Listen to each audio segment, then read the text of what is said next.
Istri siri korban dugaan kekerasan dan penyiraman air keras oleh Aibtu N dilarikan ke rumah sakit. Karena kondisi memburuk, korban batal menjalani visum di Rumah Sakit Polri Jakarta. Berinisial M, istri siri korban dugaan kekerasan dan penyiraman air keras oleh suaminya, Aibtu N, dilarikan ke Rumah Sakit Gunung Jati, Cirebon, Jawa Barat. Kondisi luka korban memburuk, bahkan ditemukan ulat hingga harus menjalani perawatan intensif di rumah sakit. Sebelumnya korban dijadwalkan akan menjalani visum lanjut di Rumah Sakit Polri Kramat Jati. Namun kondisi kesehatan korban menurun menjadi poin utama langkah visum akan dilakukan di Cirebon. Menurut pengacara kondang Hotman Paris Nasution, kondisi ekonomi dan kemiskinan membuat korban terpaksa bertahan meski harus menerima kekerasan dari pelaku. Jadi gini, dari awal ini keluarga sangat miskin banget. Takut, dan kitalah yang berhasil membongkar kasus ini. Kita amankan dia ke rumah aman. Hotman yang bayar, ambulans yang bayar, pengacara semua transport kita yang bayar. Kemarin Menteri Kesehatan udah datang, Menteri PPA, Pelindungan Perempuan Anak, ya katanya akan dimasukkan ke rumah sakit. Tapi awalnya kita semua, ya memang sangat miskin. Makanya saya berulang-ulang, kenapa cewek mau disandra bertahun-tahun, dianiaya bertahun-tahun, nggak kabur gitu loh. Kayak Jupiter itu kan 3 tahun. Waktu dia pergi sebagai debt collector, dirusak aja kacanya, temboknya diketok-ketok atau teriak biar Pak RT RW datang. Why? Akhirnya aku pikir-pikir, ini mungkin semua karena faktor kemiskinan. Wanita-wanita itu pada takut pergi, karena kalau pergi siapa yang ngasih makan gitu. Makanya kalian wanita bekerjalah kau semua, jangan mau miskin. Sementara itu pemirsa, seorang dokter program pendidikan dokter spesialis di Manado meninggal dalam kamar tidurnya. Peristiwa itu jadi perhatian publik setelah muncul dugaan perundungan yang dialami dokter tersebut selama ia menjalani pendidikan.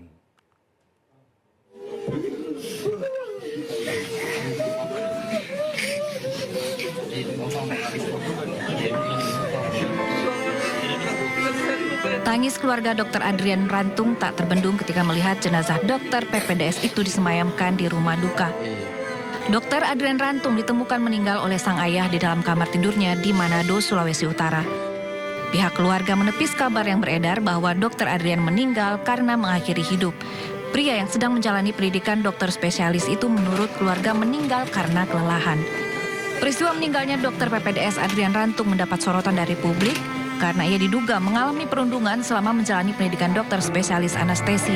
Namun hingga kini belum ada keterangan resmi dari pihak rumah sakit tempat ia bertugas maupun dari pihak kepolisian. Dari Manado, Sulawesi Utara, Jeffrey Langi, iNews melaporkan. Atas insiden tersebut, Kementerian Kesehatan menghentikan sementara pendidikan prodi anestesiologi di RSUP Kando, Manado, menyusul kasus meninggalnya dokter program pendidikan dokter spesialis atau PPDS Adrian Rantung. Penghentian kegiatan PPDS anestesi ini tertuang dalam keputusan Direktur Utama RSUP Kando, Manado pada 6 Juli 2026. Dalam surat tersebut, kegiatan PPDS anestesi RS Kando dihentikan sampai penanganan dugaan perundungan selesai. Setelah itu, penyebab meninggalnya Dr. Adrian termasuk dugaan adanya perundungan masih dalam proses penyelidikan. Kita ke informasi lainnya pemirsa, tim dokter Rumah Sakit Hasan Sadikin Bandung masih membersihkan infeksi luka yang diderita oleh YT, korban penyekapan dan penyiksaan kekasihnya. Korban akan menjalani operasi setelah bersih dari infeksi. Diketahui YT korban penganiayaan Taufik Hidayat masih dirawat di Rumah Sakit Hasan Sadikin Bandung, Jawa Barat. Wanita berumur 29 tahun ini telah bisa beraktivitas seperti duduk dan berkomunikasi. Saat ini tim dokter RSHS masih membersihkan infeksi luka korban. Sambil menunggu operasi, tim dokter juga tengah memulihkan psikis korban. Korban YT akan menjalani tindakan operasi setelah kondisi korban bersih dari infeksi. Operasi nantinya melibatkan sebanyak 40 dokter dari RSHS dan Kementerian Kesehatan. Alhamdulillah pasien saat ini memang sudah bisa duduk, sudah bisa dapat beraktivitas, dan juga kita kemarin sudah melaksanakan debri demam atau pemeriksaan luka sambil dengan menunggu operasi. Saat ini memang sedang pemulihan dan sedang menunggu operasi seperti itu.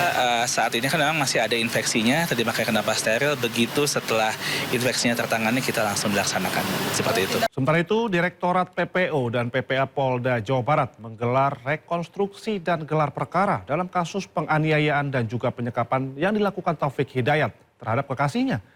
31 saksi telah diperiksa dan Polda Jabar masih melengkapi berkas perkara untuk dilimpahkan ke kejaksaan.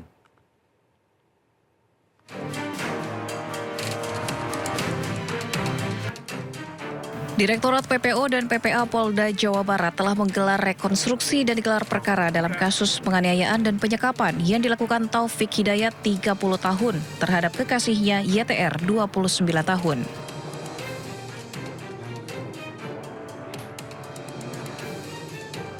Polisi menjerat Taufik Hidayat dengan 3 pasal berlapis yang total ancaman hukumannya mencapai 36 tahun penjara. Dalam kejadian ini YTR terbukti menjadi korban kekerasan seksual. Kabid Humas Polda Jabar mengatakan dalam penerapan pasal pihaknya telah mengkonstruksi 3 pasal. Yang pertama pasal 451 tentang penyanderaan, pasal 469 ayat 1 tentang penganiayaan berat yang direncanakan, dan pasal tentang TPKS atau tindak pidana kekerasan seksual.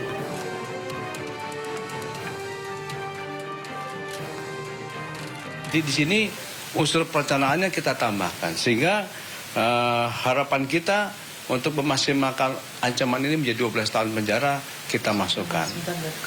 Demikian juga kita tambahkan konstruksi hukum baru yang saat ini kita terapkan kepada yang bersangkutan, yaitu tentang pasal 6 Undang-Undang Nomor 12 Tahun 2002, yaitu tentang TPKS. Ini sudah kita masukkan. Ini berdasarkan pertama adalah keterangan saksi ahli, yang kedua korban, dan yang terlebih dahulu yaitu presum yang sudah kita lakukan. Jadi rekan-rekan sekalian, ini kabar yang bagus untuk kita sampaikan bahwa TH saat ini telah kita jerat dengan 3 pasal berlapis. Dan sebelumnya sudah kita sampaikan bahwa yang bersangkutan telah melakukan suatu tindak pidana yang telah menjalankan hukuman, ya, 1 tahun 8 bulan yang terdahulu, sehingga tindak pidana berulang ini atau residivis ini akan menambah pemberatan daripada hukuman nanti. Sebelumnya, Polda Jawa Barat mengungkap kekejaman Taufik Hidayat, tersangka penyekapan dan penyiksaan terhadap YTR, dilakukan secara berulang lebih dari 2 tahun, yakni sejak Mei 2024 hingga Juni 2026. 31 saksi telah diperiksa dan Polda Jabar saat ini masih melengkapi berkas perkara untuk dilimpahkan ke kejaksaan dan membuka kemungkinan penambahan pasal lain jika ditemukan bukti baru. Tim Liputan iNews melaporkan. Direktorat Jenderal Imigrasi Sumatera Utara bersama Polda Sumut berhasil mengungkap jaringan penipuan daring lintas negara bermodus love scamming di Medan, Sumatera Utara. 7 warga negara asing ditangkap. Penggerbekan ini dilakukan oleh tim gabungan bermula dari informasi diterima Polda Sumut mengenai aktivitas mencurigakan warga negara asing di kawasan CBD Polonia, Medan. Kasus kemudian dikembangkan di kawasan Royal Sumatera dan juga Hotel Golden Eleven. Tugas mengamankan 7 WNA dan 31 WNI sebagai penggerak jaringan penipuan daring. Modus sindikat ini memanipulasi identitas di media sosial seperti TikTok dan Instagram untuk mendekati serta mengecoh korban di luar negeri hingga mengalami kerugian secara finansial. Para pelaku secara khusus menargetkan pria kebangsaan Jepang sebagai korban penipuan.